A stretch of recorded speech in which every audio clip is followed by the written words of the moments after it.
Assalamualaikum warahmatullahi wabarakatuh. Perkenalkan, nama saya Ulfani Sriwahyuni. Saya dari Prodi Informatika dengan NIM C2C02300. Di sini saya akan menjelaskan tentang materi yaitu sistem file dan directory. Yang langsung aja yaitu yang pertama yaitu sistem file dan directory, bagian integral dari sistem operasi komputer yang mengatur dan mengelola penyimpanan dan organisasi data. Berikut adalah penjelasan secara rinci tentang sistem file dan directory. Di sini ada definisi.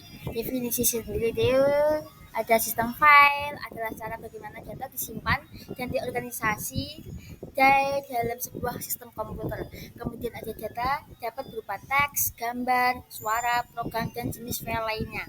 Kemudian yaitu ada struktur sistem file. Di sini ada file satuan dasar menyimpan yang memiliki nama dan isi tertentu. Blok sebuah unit penyimpanan yang digunakan oleh sistem file untuk menyimpan data. Sektor yaitu bagian terkecil dari blok, biasanya memiliki ukuran tetap. Kemudian yaitu ada metadata. Setiap file memiliki metadata yang berisi informasi seperti nama file, tipe file, ukuran, waktu pembuatan, dan waktu terakhir diakses atau diubah. Kemudian ada tipe-tipe file. Di sini yaitu ada file teks berisi teks biasa, file binary yaitu berisi data yang tidak dapat dibaca langsung oleh manusia. Kemudian ada file gambar, audio, video, dan lainnya, berisi data, media, atau spesifik. Kemudian yaitu ada operasi pada file, pembuatan thread, membuat file baru, kemudian pembacaan thread, membaca isi dari file. Kemudian ada penulisan read, menulis atau modifikasi isi file. Kemudian ada penghapusan atau delete, menghapus file dari sistem. Kemudian ada directory atau folder, yaitu hierarki directory. Ya, kemudian directory atau folder adalah cara untuk mengorganisir file dalam struktur hierarki. Directory dapat berisi file dan subdirectory. Kemudian ada manipulasi directory. Di sini yaitu ada dua macam, yaitu directory dapat dibuat dan dalam directory lain membentuk struktur pohon atau hierarki. Kemudian ada ini membantu dalam pengorganisasian dan penemuan file dengan lebih efisien.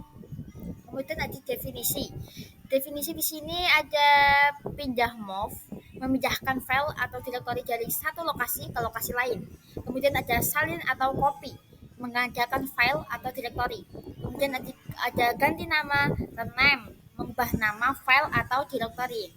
Kemudian ada path, alamat yang menunjukkan letak suatu file atau directory dalam sistem file.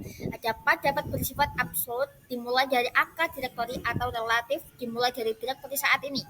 Kemudian yang terakhir yaitu ada operasi pada directory, yaitu di sini ada tiga macam, yaitu pembuatan thread, membuat directory baru. Kemudian ada navigasi, pindah dari suatu directory ke directory lain.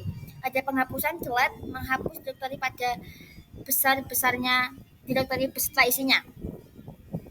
Kemudian ada contoh implementasi, misalnya dalam sistem operasi Unix atau Linux, pemerintah IIS digunakan untuk menampilkan isi directory, Maxir untuk membuat directory, cp untuk menyalin file, dan mv untuk memindahkan atau mengganti nama file. Sedangkan dalam sistem operasi Windows, perintah serupa seperti dir, mkdir, copy, dan move dapat digunakan.